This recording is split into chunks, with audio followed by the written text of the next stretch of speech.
சைபர் ஜெயா பல்கலைக்கழக மாணவி விவகாரத்தில் முதன்மை சந்தேக நபர் மீது இன்று சுமத்தப்படவிருந்த கொலை குற்றச்சாட்டு தற்காலிகமாக நிறுத்தி வைக்கப்பட்டுள்ளது. சட்டத்துறை தலைவர் அலுவலகத்தின் அடுத்த உத்தரவு வரும் வரை அது ஒத்திவைக்கப்பட்டுள்ளதாக ஸ்லாங்கூர் போலீஸ் தலைவர் டாக்டர் உசேன் ஒமார் கான் கூறினார்.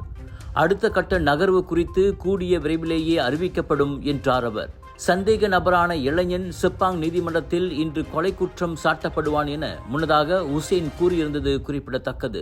பல்கலைக்கழக மாணவர் குடியிருப்பில் மனிஷா எனும் பெண்ணின் சடலம் ஜூன் 26ஆம் தேதி கண்டெடுக்கப்பட்ட 48 மணி நேரத்தில் கைதான நால்வரில் இவ்வாடவனும் ஒருவனாவான்.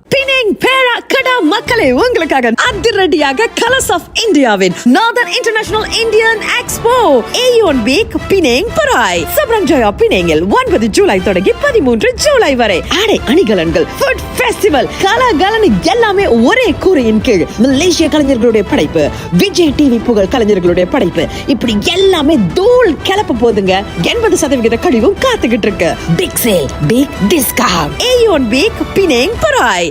விலையோ மலிவு, செலவோ குறைவு, தரமோ உயர்வு, மனமோ நிறைவு. மக்களின் தேர்வு என்ரிகோஸ் முழு ஆடை சத்துள்ள பால்மாவு.